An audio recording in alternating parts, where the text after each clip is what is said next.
that's the Motown part that Frank and Dickie were doing when Dickie completely intentionally sang it off key just to annoy us. Shining sun all across LA. What do you say? Or as Dickie would go, what do you say? Oh wait, Frank. Can you just roll it one more time? Shining sun all across LA. What do you say? Is a horrible thing to do to somebody. Shining sun all across LA. What do you say? I lost my faith on a holiday.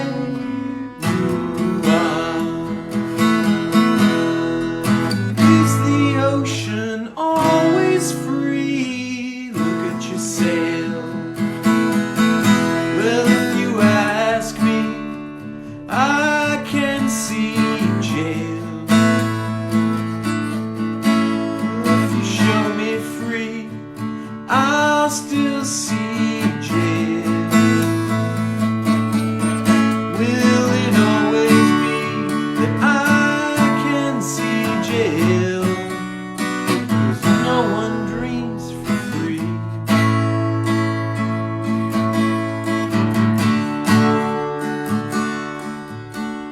There's one more thing I'd like to say.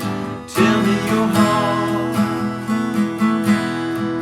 Every star has a holiday. Ooh-ah. If you believe in me, I'll still see jail. And if you show me free, I will see jail. Will it always be that I can see jail? 'Cause no one dreams for free.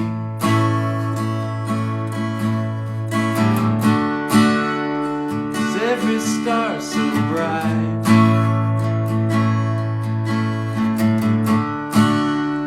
'Cause every star alright.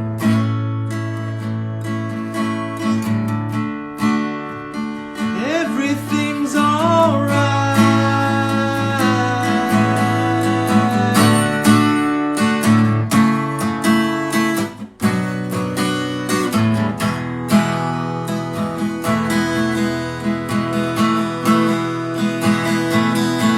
Well, if you ask me, I can see jail.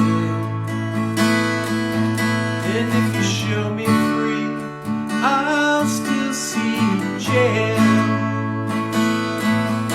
If you believe in me, give me yourself. Will it always be that I can see jail?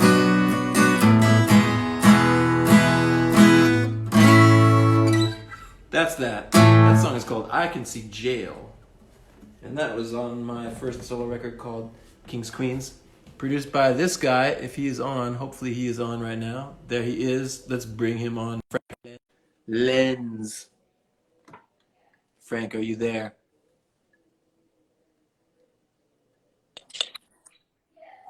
Hey, What's up, my man?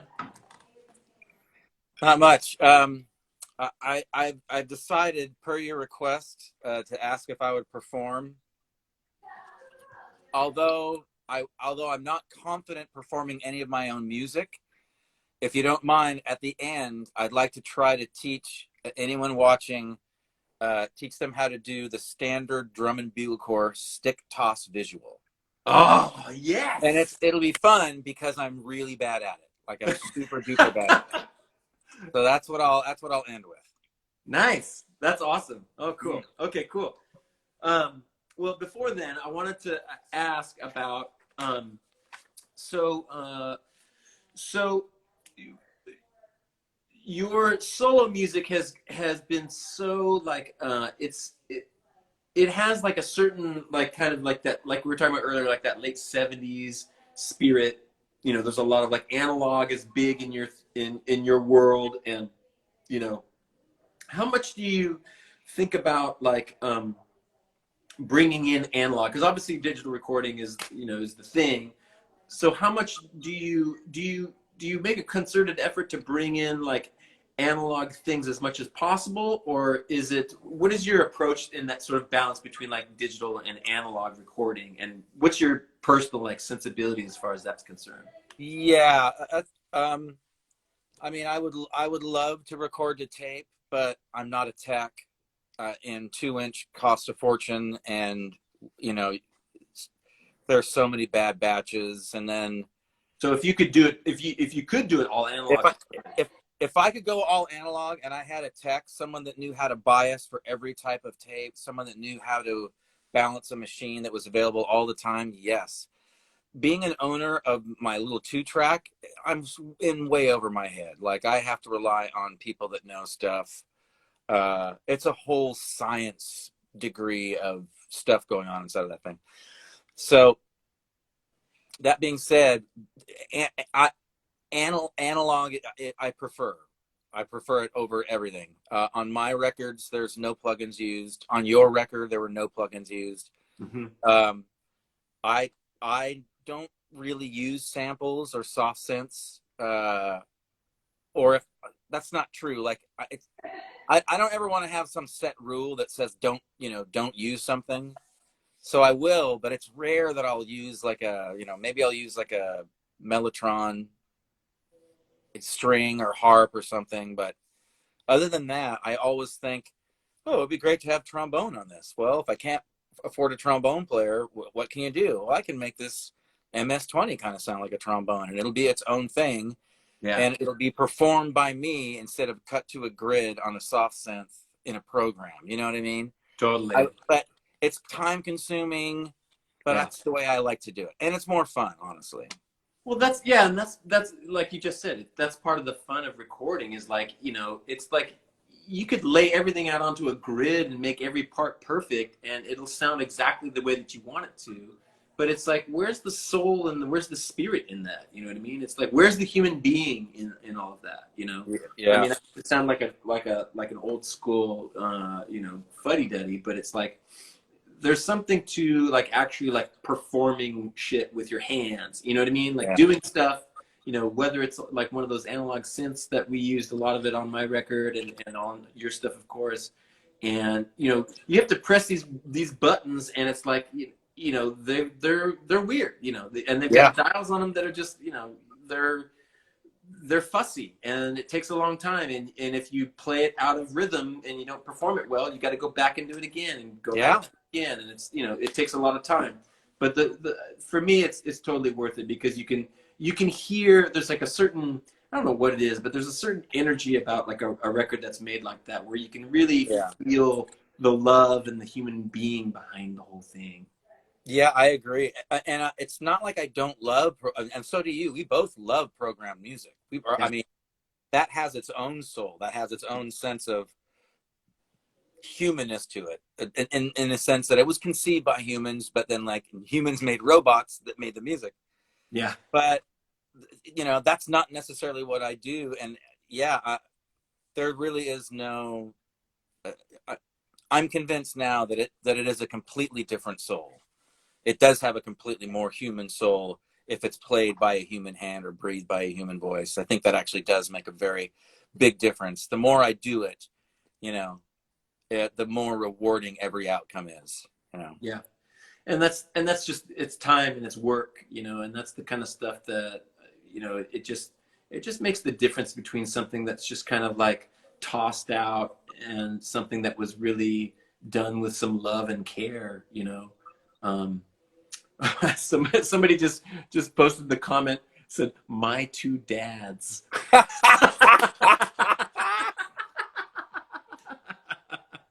That's funny, Sterling W. Collage. I think that makes you Greg Evigan. Wasn't that his name? Wasn't that the star of that show? I don't know. It was one of the dudes. It wasn't Tom Wopat. It was the other guy from Dukes of Hazzard. Oh God. And the guy from BJ and the Bear. I thought that's what the show was. Anyway. BJ and the Bear. Do you remember BJ and the Bear had the fake Billy Joel theme? Oh, did they? God, I didn't watch that show. The BJ and the Bear. There was a time when on TV you would hear a hit song, but it would be like an exact copy, but sung by someone else. Yeah. Well, they literally did that with one of his songs for Bosom Buddies. Yeah, they did. They had My Life, a sound-alike go and and sing that song. It wasn't a sound-alike. It was the exact tune, just performed by studio musicians and the singer, right? No. No. So there's a TV. I gotta send you a link. There's this kind of like TV thing, or it was an internet thing called it's like the greatest television show in the history of television or something. I can't remember exactly what it's called. Yeah, Paul Reiser. So and it's hosted by by one of those like host kind of guys. And basically what they do is they reenact like the introductions to like all of these these 70s and early 80s television shows, like shot for shot reenactments. Yeah, I can see Bosom Buddies right now in my head. It's good. It's really good. But so what they did for this thing is they had Billy Joel come on, and Billy Joel was like, yeah, in the original they replaced me with some other sound-alike guy, so I'm gonna actually sing it this time, kind of a thing. So that was how I learned about Billy Joel's voice being like substituted on the actual theme, because they probably didn't want to pay for it.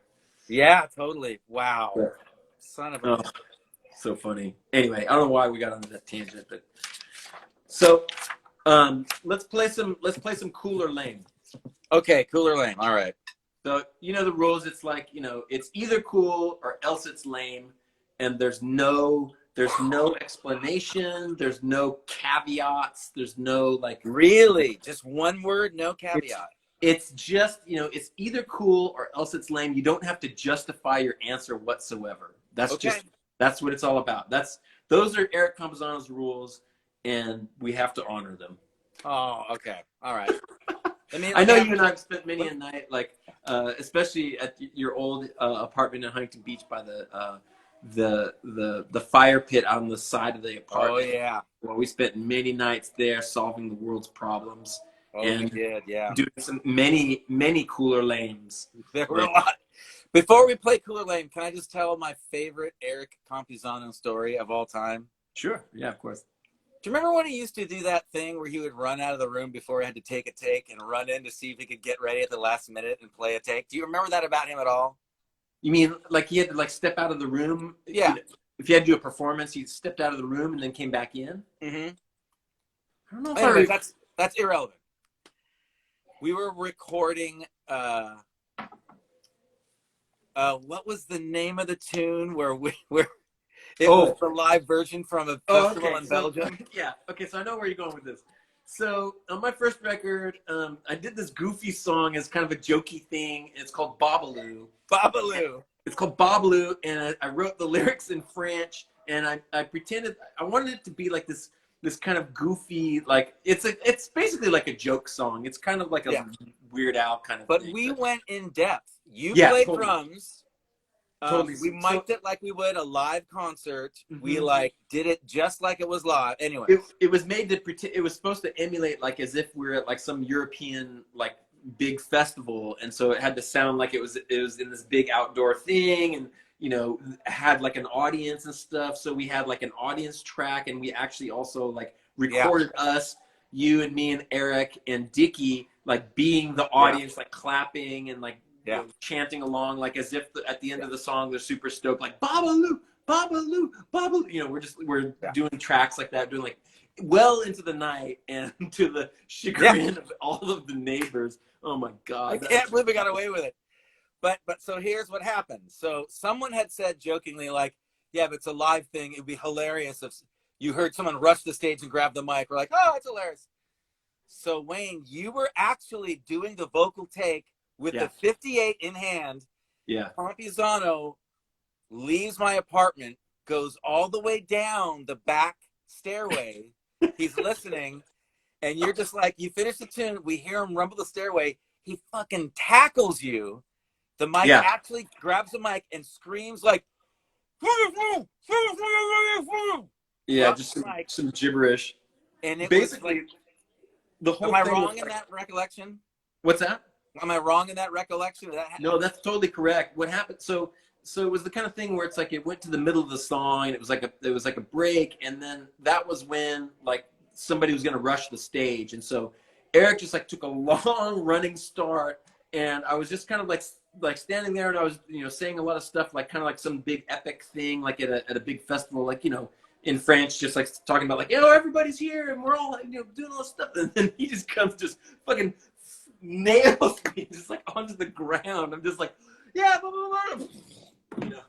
Just like completely nailed. And you and Dickie are just cracking up. It was amazing.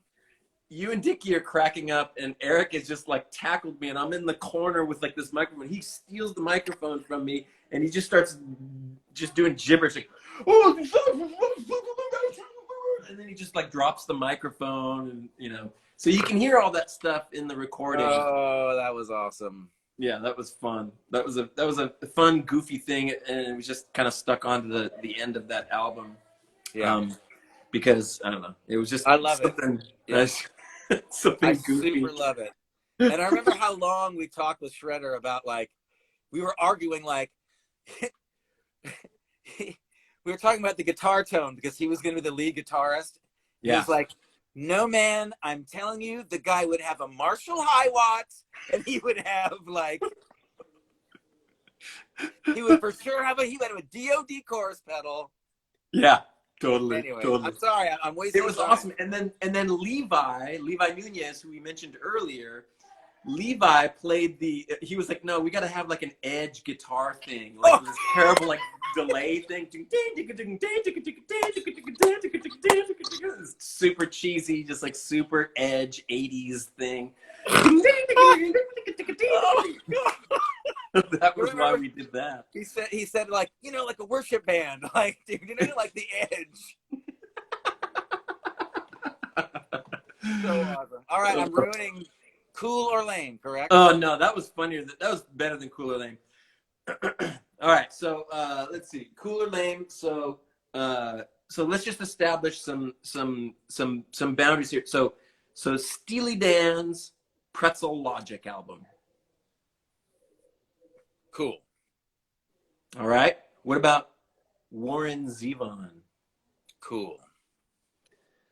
How about Digital Recording? Come on, man.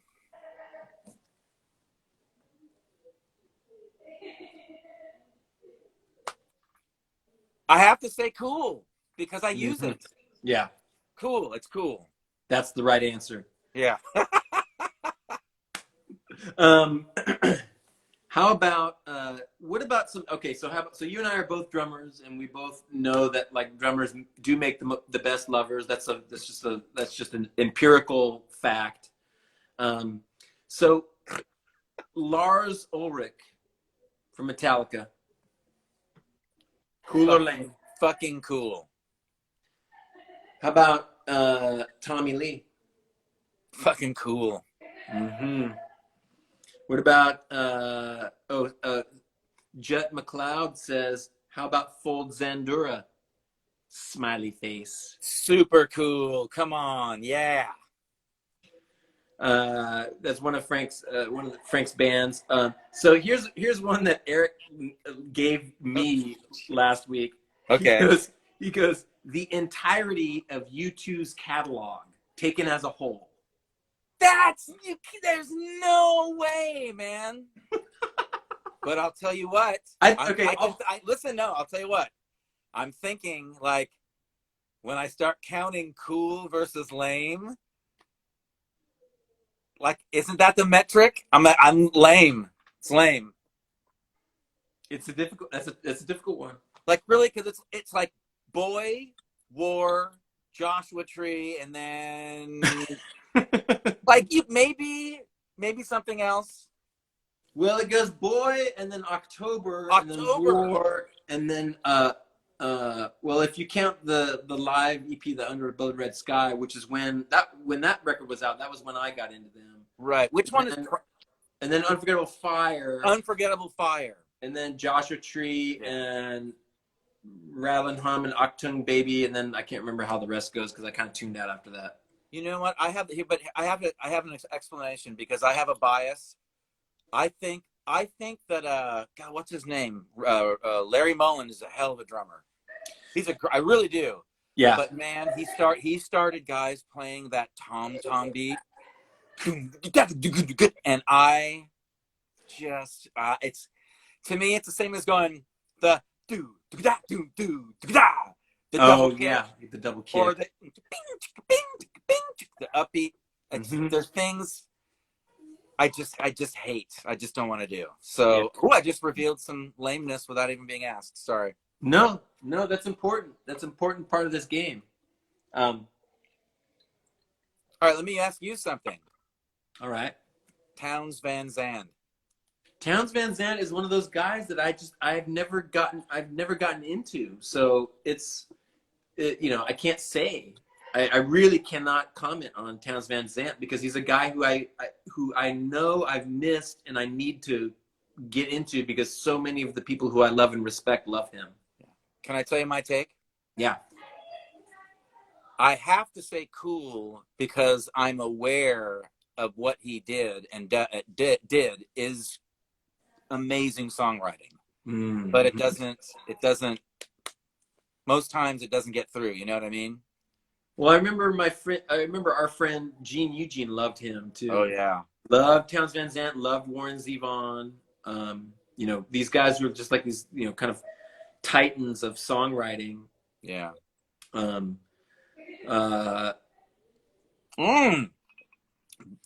Boo Radley versus Love.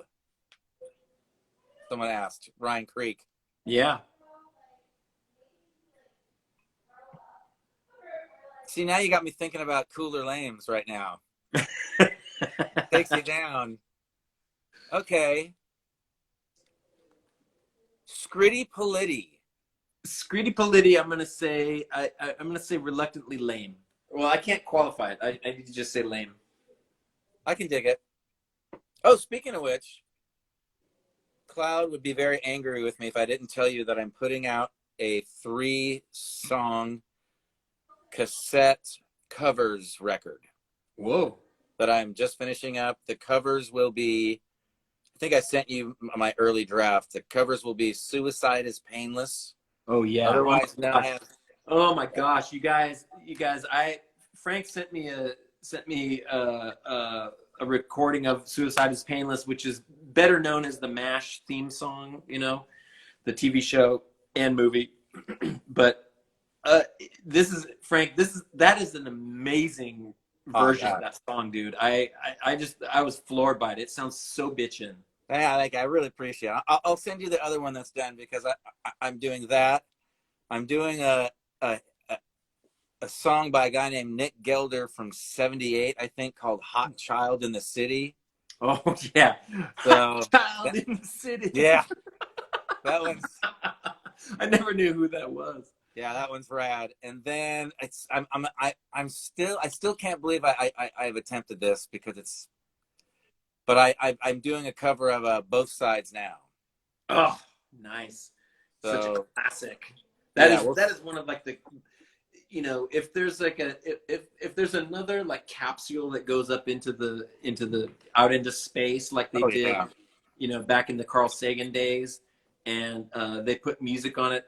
Both Sides Now has to be one of those songs. Oh, absolutely, yeah. And it's not like I thought I could do like a better job. I was thinking about what I wanted to arrange. I wanted an opportunity to arrange clarinet so Maggie could play. I should tell everybody Maggie played on. She's the flute player on Two Ghosts. The name of the tune escapes me. It's no, I'm spacing. No, let me look at the sheet. It's on Goner. Which is these are the CD. This is the CD proof. Oh, dude, that looks so good. It's gonna look cool. I think it's gonna look cool. Man. So I love my face in the. Oh, that looks great! Wow, super. Anyway, Yeah, so Maggie played flute on that jam. Frank's better half. Yeah.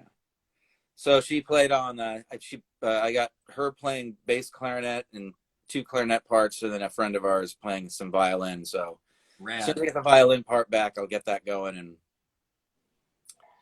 and then yeah. Then as soon as this bullshit passes, some live Wayne Everett is going to happen. Yeah, that's right. Sometime in September. Hey, Dustin Loveless. I was actually going to reach out to you, Dustin. I would love to have you on this live stream, talk about your music and all of the rad stuff going on in your life. Dustin Loveless is a great songwriter, musician, and so who Frank and I have both worked with. Yeah, he's also one of my favorite people. Yes, for sure. Long Beach Pride too. Absolutely. Beach. So what was I gonna say? I forgot. Well, while you're thinking, I have to say, while we were talking, someone posted Striper for Lame or Cool, and I thought that was kind of a good one. What's that? Say it again. Someone posted the question for Lame or Cool, Striper. Oh, Striper. Because I'm real Christian conflicted heavy on metal that band. one. Yeah. Mm-hmm. You know, I mean, I say Lame. I heard some of their music way back in the day, and it just wasn't my thing. But but I do like heavy metal. They weren't a bad metal band though. Yeah. Yeah, a lot of good. That was the funny thing about metal is that like there's a lot of people who were like technically really good and like there's a lot of like musicianship and a lot of like music knowledge. Yeah. But then they turned it into shit. Yeah.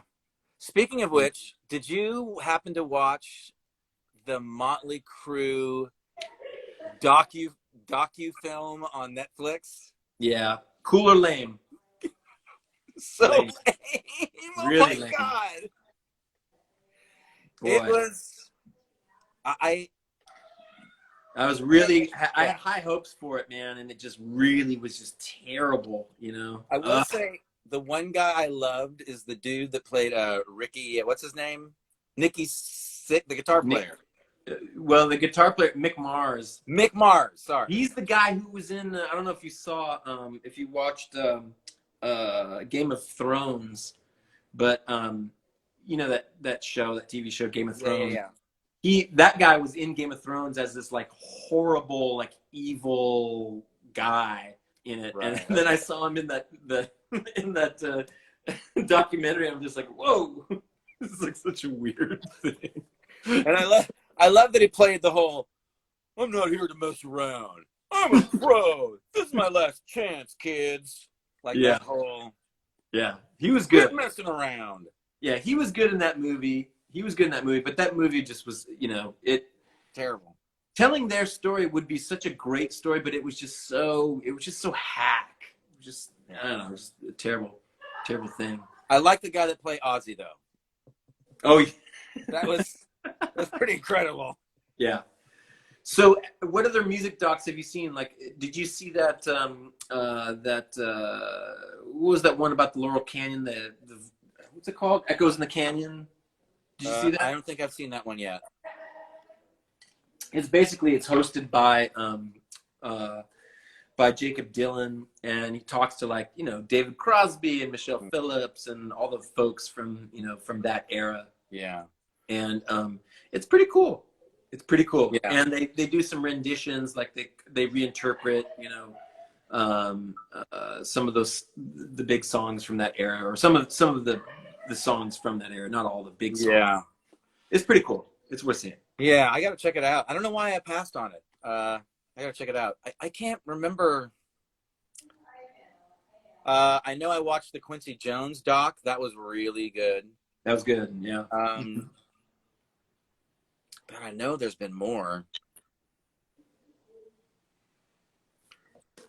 I haven't been watching too many documentaries, but I have been I've been trying to dive more into and I'm a late bloomer, so I'm outing myself as being totally uncool in this department, but the minimalist composers. Like today, Maggie and I took a drive up to Arrowhead just to get out of the city, and she played me this Arvo Pärt. Are you aware who that guy is? Arvo Pärt. No, I'm not.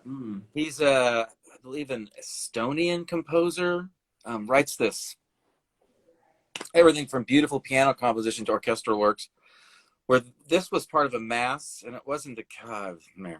Anyways, I've been finding out about composers like John Adams. Yeah. I don't know if you know about him. Check out a tune called "Short Ride in a Fast Machine." Everyone that knows about this stuff knows about that tune. It's crazy. Steve Reich, music for 18 instruments. That's, you know, I think I've always secretly had a wish in my heart that I had the type of natural skill set for that type of composition, you know. But you know, I think about maybe going to college and learning more and seeing if I could do it, but at the same time, like, it just doesn't feel natural to me to sit there with a pen and arrange for an orchestra. And it's such a crazy undertaking. Anyways. Yeah. I do like Philip Glass. Yeah. I see Tatiana just joined. Tatiana, hey, Tot. Friend of ours. She performed on my first record, King's Queens, doing some background vocals. You and her did these like cool ass harmonies, you know, big gospel choir stuff on like stuff like Love and Fools Brigade. That's Tati and I. That's Tatiana. That's you guys doing all those parts. It sounds like it's like multiple parts, but you guys were doing a clever studio gag where you do, you know, not as many parts, and it sounds like giant thing. Really fun. Yeah, I think we were also Fred and Barneying too. Yeah, you were. Yeah, Fred and Barneying is like where two people. There's I don't know who I first heard that term from. Yeah, maybe Steve Hindalong, but it's the phrase that we use for like if two people are on the same mic being recorded at the same time, like just sharing, you know, Fred Flintstone and Barney. So that's one thing. That's one kind of, it's a little bit trivial, but it's one of the kind of sad things that are leaving with the demise of people recording in studios. It's a lot of the language. Yeah, that's a take. You know, turn it up in my cans. Yeah, you know what I mean. That's, you know, so much of that culture is going away. Yeah. I mean, I think the more that you I mean, the good thing about digital recording and all of the advances that has made is that it's made it like easier to express ideas. You know what I mean? Yeah. It's like it's made it quicker. Everything is, you know, it's way quicker. You don't have to spend nearly as much time, which is awesome because you need, you know, that's one of the most expensive things in recording music is the time that you know, in the studio and all that stuff. And it also allows you, you know, so many more opportunities to have different takes and stuff like that, and like, you know, be more experimental. You don't have to be as mindful of like, oh shit, we're burning so much of this, you know, of this tape, you know, and the tape is expensive, so you really have to commit to like, you know, an idea, which is cool.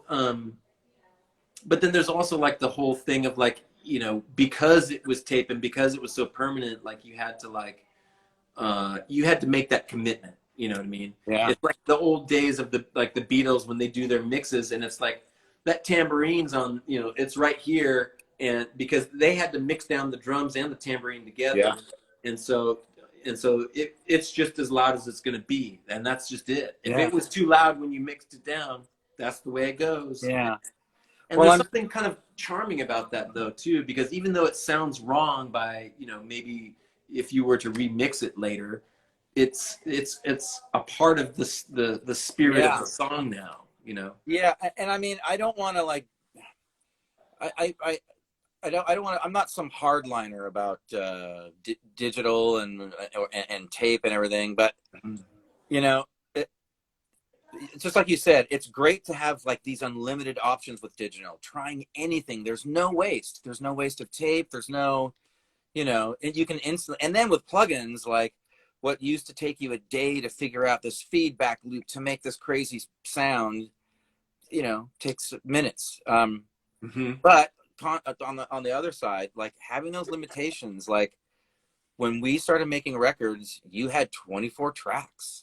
Like that was it. If you wanted more, like, I mean, unless you were in a big studio with a giant budget and they could slave two machines together, but that's not what we were doing. Like you know, I remember in the Lassie Foundation, we used to put tape over the erase head when we wanted to add tracks to a track. Remember that? Yeah. Yeah. Like, so it brings about a different type of ingenuity and a different type of creativity. But the real I was really holding on to the idea of getting a tape machine, and then I watched like this weird 3-hour long Bob Clearmountain just talk he gives in a studio. And I'm not necessarily like a big Bob Clearmountain fan. I'm not. I can't tell you all the things he's worked on. I don't, you know, whatever. Yeah. But he did bring up things that I remember. He's one of those like, dudes. He's one of those big industry dudes. Yeah, like, but he's the sound of disco. I didn't know that. Yeah. Like, that's him. But he brought up things like he said, like, no, I don't miss analog. Like he said, like, you know, every reel of tape had a different bias that you needed to somehow know. And not every reel of tape was the same. And there were so many things that would go wrong with the tape machine. And you would have a project brought in that was recorded at this speed set up for this machine. And now you got to recalibrate your machine and hopefully it links up. Like tape, I still think it sounds better. I've been in the room. I've been in sessions where we A/B'd, you know, analog and digital. And especially for drums, it's much better. But there's no going back now, with the exception of like using a tape machine to mix down, which has really good results. And, you know, it's a little 2-track machine, so I'm not like, you know, busting balls trying to keep the thing aligned. And it's an Otari too, so you can hit it with a hammer. And I think you started your sort of, you know, getting into recording like at least I remember, like in Lassie Foundation, when we had that lockout studio in Orange, and we had that 8-track, that was it half-inch, I think?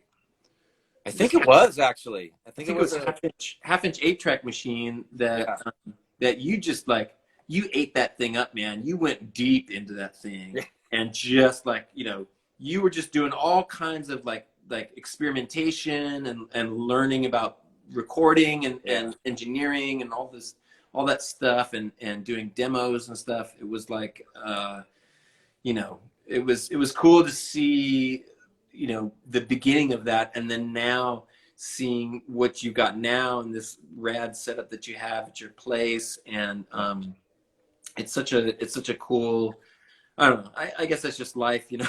You know, when you know people for, you know, a certain length of time, you know, you get to see all of the waves, you know, of their life and all the chapters that happen. You know? The different iterations.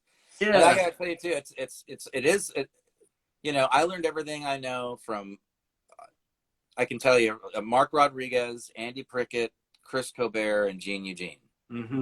That's it, really.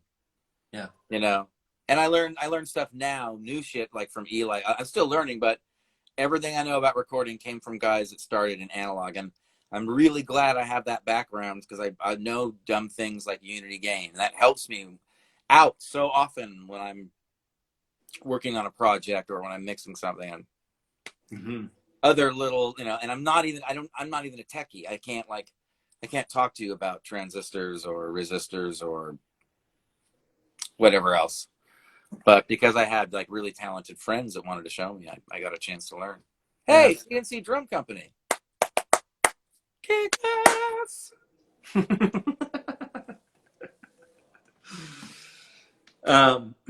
Let's see, what else? Any other questions for Frank here? Let's see. Oh yeah, talking about Philip Glass and my wife is a big fan of Philip Glass. Yeah, I am too. Actually, the first opera Maggie and I saw together, we went to the LA Opera before unfortunately, Placido. Yeah. And it was Philip Glass's Akhenaten. Mm-hmm. It's the story of Pharaoh, I believe, of the same name. It was amazing. The lead part was sung by a countertenor. You know what that is? Mm-mm. What's a countertenor? It's sort of the same idea as a castralto, but they have their testicles. It's a male that sings up in the high soprano register, like up way up there. Yeah. And it was amazing, man. It was amazing. Although it was weird because like there was nudity and a lot of pubes, like just pubes the whole night, which is a little hard to get over when you're trying to like listen to Philip Glass, read the translation up above the thing, and then there's just pubes. But it was super duper awesome. So Alexander Parnell wants to ask about the Caroline movement. Oh, the Caroline movement. When are we going to hear more Caroline movement? Well, I'll tell you. And Alex says Caroline movement, cool or lame? Oh, definitely cool. Definitely cool. The Caroline movement was about to start. It was ready. Like songs were being written by the great Scott Carlton Huckabee. And then a few things happened. The last of which being this current horrible pandemic that we all have to go through together. So hopefully we're looking forward to getting back to the effort. Yeah. But yes, if you don't know, everybody, who Caroline movement is, get out there, get on the computer, Google it. Yeah, Caroline movement, really good music. Our friend Scott Huckabee. There's a question here about the origins of Kush. You want to start? Yeah, I guess. I mean, so Kush was like a project. So I was in the band Prayer Chain, and then we broke up, and then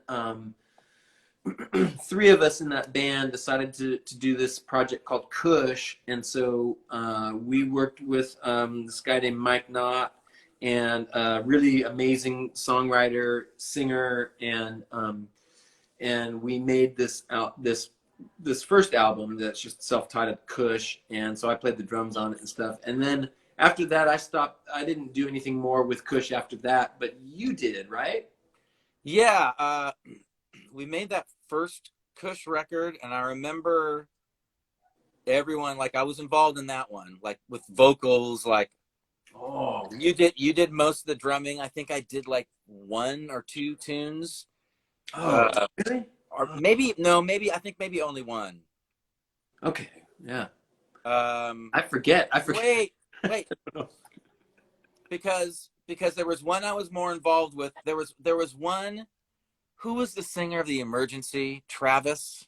Oh, I don't know. Wasn't there a Kush record with that dude? Maybe. I think so. I mean, there were like 2 or 3 more after that, which I don't remember off the top of my head.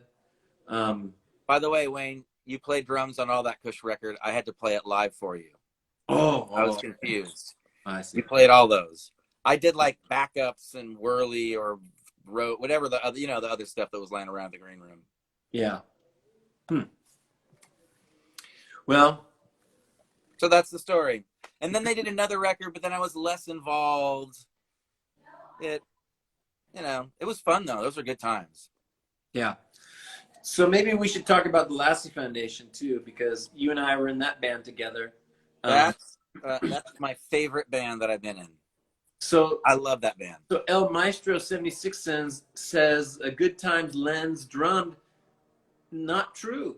That's actually my drumming on the song called Good Times. It is. So it's a little bit of a math problem, or at least it's a little squirrely. So on the very first Lassie Foundation album, or the EP California, I played the drums on Pacifico, the first full-length album, is a hodgepodge of you and Jeremy Wood and me depending on the song. Dude, can we talk about Jeremy's drumming? I I always just loved hearing him play, man. Yeah, me too. Just amazing. Always have loved hearing him play. He's so thoughtful and purposeful about what he does, and it's so solid. He's such a craftsman when it comes to like beats and rhythms, and it's so it's just so fun to listen to. And when he played on that record, it was super cool. And you know, your stuff is super rad on that record too. Like I think of a song like Dive Bomber, which is the first song on it, and you were like, I'm gonna turn the beat around. Oh yeah. Do the snare on the ones and threes.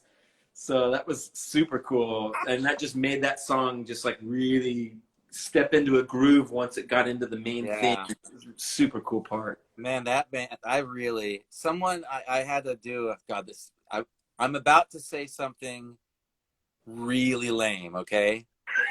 Ready? I was doing this interview, and a guy asked me... Were you doing a press conference? I was doing one of those. And he asked me, what's my favorite memory from the Lassie Foundation? And so I gave the standard, like, you know, like just being around all those, like, it was such a hyper creative environment. Like, it was the first time writing with a band. It was so much fun to do that. But I said my favorite memory, and maybe you can help me out with this. There was that bowling alley in Long Beach that had the lava room. Yeah. And we played there, and we kind of got shafted by the promoters. So we played one 20-minute song. Do you remember that? Oh yeah, vividly. And it was kind of bitching. For sure. So it was a little fuck you to the place, right? Yeah. So this is a great Frank Lenz story, actually. So it's my story. I think it's kind of your story because I don't remember. I don't remember that. Okay. Just how it culminated, you know, because the night was such a horrible thing. So it's a bowling alley that was in Long Beach. It's not there anymore. It was called the Lava Lounge, and so we played there. The promoter said, like, okay, it was like a weeknight or something, and so it was like, okay, cool, you know, we're gonna go on at like, I don't know, 11 or something like that, or midnight maybe. And so then we show up, and then like at the last minute, the promoter decides that he's gonna add 2 of his friends' bands to the bill early, which is gonna push our set to like 12:30 or 1 o'clock in the morning, you know, on a weeknight, you know. And we're like, what? This is lame. And so, and you know, and the bands were, you know, were terrible, and we're just sitting there, and like our friends had come, and they're there, and you know, and there were people there to see the show, but they're just waiting for the longest time for this, you know, these other bands to play, and like, and finally we get around to playing, and we're, you know, we don't have any time, and so we all decided that we're just going to play this one song. We're going to play the song called Walking, Spinning, Backing Free. Yeah. And we're just going to play that for like 15 or 20 minutes. And that's it. Yeah. And so we went in, and it's a very droney song to begin with. It's very atmospheric. And so we just like went full bore, just space, jamming, trip. I mean, never played this song that long before. And so we got to this one point in the song where somehow we turned it around to where like we got back into the arrangement of the song, and then there's a part where it pauses, where the whole song just pauses, and the drums cut out and the bass cuts out, and Frank just goes, and so we stop at that moment, and Frank just like, he just stands up, you know, he just stands up on top of his drum stool, and he just goes, "Fuck the Lava Lounge!" And he just bounces back onto the seat and just goes, blah, blah, and we're all just like, "Oh!" I don't remember that at all. Oh my God. It was so rad. That I think that there's a recording of that somewhere. Oh Jesus. Right. So awesome. I can't believe I was outed myself. A great moment. There's another Lassie Foundation story I remember, and I need your help on it too. We were playing the Glass House, and in Pomona. I think it was maybe this. I just remember that what ended up happening was a card game for all the money. Instead of each band getting their share, and it must have been Cloud like, I got an idea. Since no one wants to make like $75 for like 5 guys, like let's just like play for everything. And I believe Eric won. Oh, really? Wow. Yeah, I don't remember that, but that does sound like something that would have happened for sure. Yeah, it was Starflyer, us, maybe Pedro. Mm-hmm. I don't know, but yeah. Anyways, there's that exciting story. No, that does sound good. We played a lot of cards in those days for sure, and there was a lot of like, you know, kind of high stakes cards, you know, where people were like, you know, just betting things that they really couldn't afford to bet, and it was way too high stakes. Yeah. There was this game called Skipjack that my dad had introduced to me. I lost my dad back in March, but like one of my favorite memories is he introduced this game called Skipjack, which is kind of like a hybrid of like poker and blackjack that he had, you know, because he was a salesman and he had like he had learned this game somewhere on the road at some point. So I took it to at the time I took it to Starflyer when I was playing with them, and then we went on to the onto the road and played the skipjack game, and then it just got nasty. And then I remember we got off the road and we went and played it with my dad, and my dad just killed all of us. All of us. Just absolutely like won every hand. Just is that how he got the nickname The Don? Yeah, my dad's name was Don, and so that was when Jason Martin. Well, at some point, my dad decided he was up way a lot, and I was doing okay, but he was up a lot, and so he decided that he was just gonna move some of his money to me. He's like, "Here, I'm just gonna give you this money. You owe me $100." And I was just like, "Dad, I don't need it." You know, he's like, "No, you just owe me." You know, so it was just like this kind of like weird like gangster type of thing, you know. So Jason Martin just started calling him the Last Don. The Last Don. Yeah. Oh man, I'm so sorry, Wayne. Yeah, thanks, man. Yeah, no, that was a really beautiful memory. I remember, that was just fun. The Last Dawn, just loaning me money when I didn't need to. I didn't need the loan, but he just wanted me to be in debt to him. You should let people, but you should let people know how big that game got in those touring circles. I remember like a game in Florida where there was like at least 12 people with like thousands of dollars like transferring. It got out of hand and really big. Yeah, I don't know if there were. I don't think I've never been in a game like that. Think about it, like a hand you could win or lose $300 easily. Yeah. So I'm not saying $1,000 a hand. I'm saying like there was a lot of money changing hands. Yeah, it was scary. That was part. I mean, but that was part of that particular game. You know, it was all about fear and greed. And then there was. Would you remember that Black Cloud game? Yeah, that's another game that was about fear and greed. It's about fear and greed. I never thought of it that way. Oh, yeah, it's terrible. Shit. Well, we're about to run out of time, Frank. So, all right. Man, thank you so much for coming on and talking to me. Man, this is the longest we've had like a conversation when we're not recording. Yeah. How many minutes do you have left? What's that? How many minutes are left? Like 4 minutes. All right. This is how you do the drum corps stick toss. All right, here we go. I'm really bad at it, and I can't get the thing low enough. Okay. So this is not going to work. Clearly, I didn't prepare. Wayne, it was nice seeing you, buddy. I really had a great time. It's not possible. Not now. I don't have the technology. Dude, you'll have to make a video of yourself and post it. I sure will. Thanks for having me on, Wayne. I really appreciate it, man. I send it love to you and Shell, and thanks for the chat, man. All right, love to you, man. Love to Maggie. See you guys soon.